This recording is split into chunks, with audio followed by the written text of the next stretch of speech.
रजत जी, मुझे खाना बनाने का बहुत शौक है और मैं अपने इसी शौक को अपने काम में बदलना चाहती हूँ। ये तो बहुत अच्छी बात है पायल, और मुझे भी खुशी होगी अगर मैं अपने होने वाले जीवन साथी को आगे बढ़ते देखूंगा तो। लेकिन बिजनेस करने के लिए तो अच्छे खासे पैसों की जरूरत होती है ना, और तुम तो अच्छे से जानती हो हमारे पास इतने पैसे नहीं हैं। बिजनेस में पैसा लगाना रिस्क की बात है। ठीक है, कोई बात नहीं जी।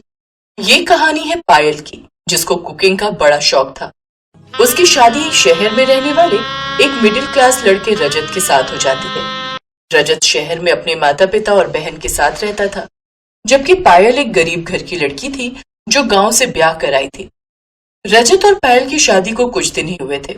एक रोज दफ्तर से घर लौटते वक्त रजत 2 पिज्जा ले आया। आज से पहले पायल ने कभी पिज्जा नहीं देखा था, खाना तो बहुत दूर की बात है। वो पिज्जा को बड़े गौर से घूर रही थी। ये देख उसकी ननद चांदनी ने कहा, अरे क्या बात है भाभी, आप इसे ऐसे क्या घूर रही हो? नहीं, वो मैंने आज से पहले कभी ये नहीं खाया। क्या नहीं खाया? वैसे भाभी इसे पिज्जा कहते हैं। मुझे तो ये बहुत पसंद है, आपको भी पसंद आएगा, खाकर देखो। हाँ, मैं ये महीने में एक बार जरूर लेकर आता हूँ। वाह, ये तो बहुत ही अच्छा, बहुत ही स्वादिष्ट है। पायल को खाना बनाने का बड़ा शौक था। उसके ससुराल वाले और वहां पर आने वाले मेहमान सबको पायल के हाथ का खाना बड़ा पसंद आता था। लेकिन पिज्जा का स्वाद उनके मुंह से जा ही नहीं रहा था। लेकिन बार बार पिज्जा बाहर से खरीद कर लाए, इतने पैसे भी उनके पास नहीं थे। फिर एक रोज, ये ले चांदनी, तूने पिज्जा बनाने का सामान मंगवाया था ना? हाँ भैया, लेकिन आज तबीयत कुछ ठीक नहीं लग रही। इसे आप फ्रिज में रख दो, मैं कल बना दूंगी। लेकिन अगले दिन भी उसकी तबीयत कुछ ठीक नहीं थी। आज संडे था, इसलिए पायल सबके लिए आलू के पराठे बनाने का सोचती है, लेकिन रसोई में देखती है तो आलू बहुत कम होते हैं। तभी उसकी नजर फ्रिज में रखे पिज्जा के उस सामान पर जाती है। अरे हाँ, ये है तो पिज्जा का सामान। अगर इसे आज भी इस्तेमाल नहीं किया तो कहीं ये खराब ना हो जाए।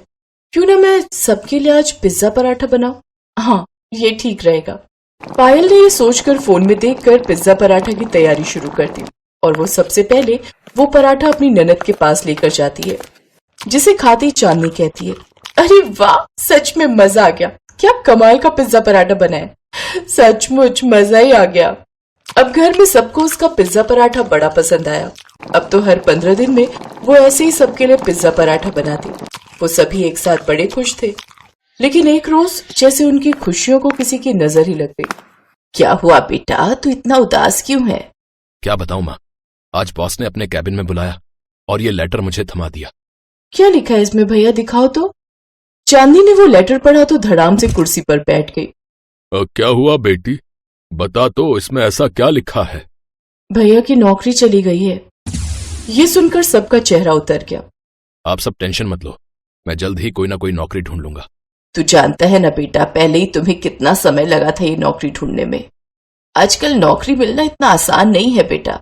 और आप घबराइए मत, हम कोई खुद का काम शुरू कर लेंगे। बच्चों वाली बातें मत करो पायल, तुम अच्छे से जानती हो ना कि अपना बिजनेस शुरू करने के लिए कितने पैसों की जरूरत होती है। भाभी बिल्कुल ठीक कह रही है भैया, और जरूरी तो नहीं कि काम कोई बड़ा ही शुरू करो, शुरुआत तो छोटे से भी हो सकती है। मुझे लगता है तुम ननद भाभी की पहले से ही कोई खिचड़ी पक रही है।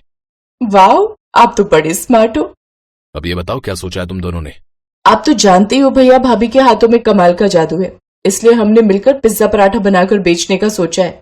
ठीक कह रही हो, काम शुरू करने में कोई बुराई तो है नहीं। वैसे भी हमारी पायल बहू के हाथों में सच में जादू है। फिर सबकी सलाह और रजामंदी से वो लोग पिज्जा पराठा का ठेला खोलने की तैयारी करते हैं। रजत एक ठेला खरीद लाता है, साथ ही पिज्जा बनाने का जरूरत का सामान भी।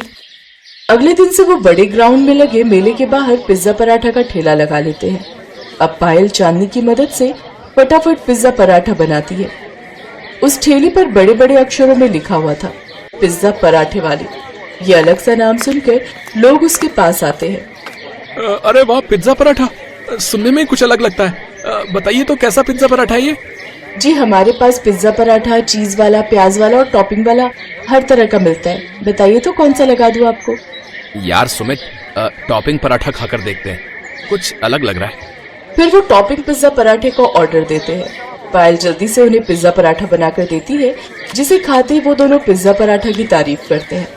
अब पराठे का नाम सुनकर और भी लोग उसके पास आते हैं। अब बच्चे भी उसके हाथ के बने पिज्जा पराठे खाकर खुश हो जाते हैं। पहले ही दिन उनके पिज्जा पराठे की धूम मच जाती है।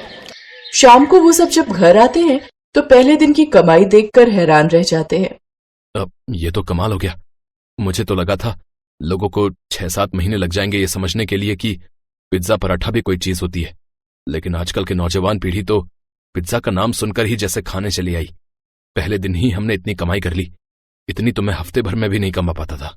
सच कहूं तो पहले मुझे बड़ी घबराहट हो रही थी, लेकिन जब उन लोगों ने उसे खाया और उसकी तारीफ की तो मैं तो बहुत खुश हुई। हाँ भाभी, देखा सब कैसे आपके अलग अलग पिज्जा पराठे के दीवाने हो गए थे। अब हर रोज वो इस तरह सुबह काम पर निकल जाती और शाम तक पिज्जा पराठा बनाकर बेचती। लेकिन फिर एक रोज वहां पर एक पुलिस वाला आया। ये क्या ठेला लगा रखा है यहाँ? चलो चलो ये जगह खाली करो। यहाँ सिर्फ 1 महीने तक ही परमिशन थी, जब तक बगल के ग्राउंड में मेला लगा हुआ था। अब मेला खत्म तो अब तुम्हें ये ठेला भी यहाँ से हटाना होगा। साहब, हमें नहीं पता था कि हम सिर्फ मेले तक ही यहाँ ठेला लगा सकते हैं।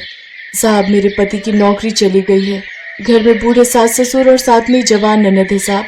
इन सबका और अपना पेट पालने के लिए हमें कुछ तो करना होगा ना। उसकी बातें सुनकर उस पुलिस वाले को उन पर दया आ गई और उसने उन्हें वहां पर ठेला लगाने की अनुमति दे दी। फिर पायल उस पुलिस वाले को भी अपने हाथ का बना पिज्जा पराठा खाने को देती है, जिसे खाते ही वो पुलिस वाला खुश हो जाता है। अरे वाह, क्या लाजवाब स्वाद है। मजा आ गया। लगाओ लगाओ, बेफिक्र होकर तुम अपना ठेला यहाँ पर लगाओ। मैं देखता हूँ कौन तुम्हें यहाँ से हटाता है। ये कहकर पुलिस वाला वहां से चला जाता है। अब उनके पास ग्राहक आने शुरू हो जाते हैं। अब वो खूब पैसे कमाने लगते हैं। अब रजत भी अपने काम को बढ़ाने में अपनी पत्नी की मदद करता है। कुछ ही समय में उनकी गरीबी दूर हो जाती है और अब वो खुद की एक बड़ी सी दुकान ले लेते हैं, जिसमें खूब कमाई करते हैं।